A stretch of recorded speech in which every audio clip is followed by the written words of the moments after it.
बड़ी खबर आपको बता दें महाराष्ट्र से आई है। महाराष्ट्र में नए मरीज को कोविड सेंटर जाना होगा। जो कोविड के नियम थे यहां पर अब बदले गए हैं और उसके तहत अब जो नए मरीज हैं उन्हें कोविड सेंटर जाना होगा। कोई भी मरीज होम आइसोलेशन में नहीं रह सकता।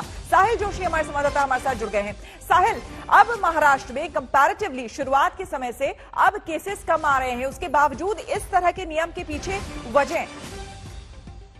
देखिए, महाराष्ट्र सरकार को ऐसा लगता है कि अगर लोगों को हम होम आइसोलेशन में रखा गया तो कई बार लोग उसे फॉलो नहीं करते और उसके वजह से कम घर के जो बाकी सदस्य हैं या उनके आसपास रहने वाले लोग हैं उनमें कोविड का फैलाव हो जाता है। तो उनका ज्यादा से ज्यादा विलगीकरण करना या उनका आइसोलेशन करना बहुत जरूरी है।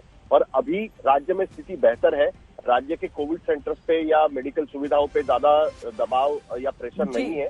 ऐसे में जो भी नए केसेस निकलेंगे उनको अपने परिवार से और बाकी आसपास के लोगों से अलग करना पॉसिबल हो पाएगा, जिससे कोविड सेंटर में रहकर उन पर ध्यान रखा जा सकेगा। और इसीलिए होम आइसोलेशन की सुविधा जो थी वो बंद करने का फैसला महाराष्ट्र सरकार ने लिया है। उसी तरीके से अलग अलग महानगर पालिकाओं को भी इसके बारे में बताया जाएगा और वो भी अपने अपने इलाकों में उस तरीके से आदेश निकाल सकते हैं। बिल्कुल साहिल, ये भी जानना चाहेंगे कि क्या हर उम्र के लोगों के लिए यही रूल होगा?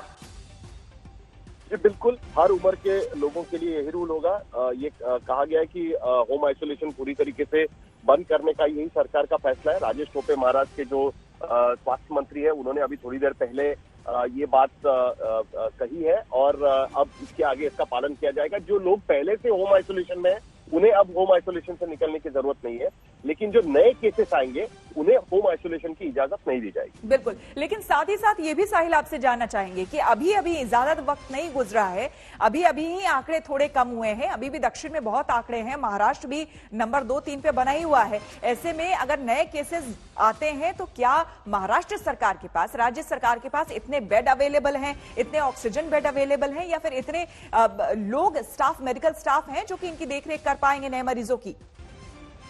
देखिए, होम आइसोलेशन की इजाजत उन लोगों को दी जा रही थी कि जिन लोगों के पास लोगों के सिम्टम्स बहुत ज्यादा गहरे नहीं है, जिनके सिम्टम्स ज्यादा नहीं है, उनको होम आइसोलेशन की इजाजत दी जा रही थी।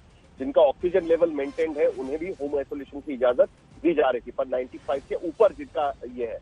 लेकिन अब चूंकि जो नंबर देखिए, महाराष्ट्र में पहले 65,000 के ऊपर नंबर आ रहे थे, अब जो नंबर थे वो 20,000, 22,000, 25,000 तक घट गए हैं। मुंबई जैसे शहर में जहां पर 10,000 तक पर डे नंबर आ रहे थे वो अभी 1,200, अब कल के नंबर तो 1,057 तक आए हुए हैं। तो ऐसे में अब बेड की अवेलेबिलिटी की चिंता नहीं है। एक दूसरी बात, मेडिकल सुविधाओं पे कोई प्रेशर नहीं है। दो, और तीसरी बात, उन्हें लगता है कि अभी जो बचे कुछ केसेस नए निकलेंगे उनके वजह से और फैलाव उनके परिवार में या आसपास के इलाकों में ना हो।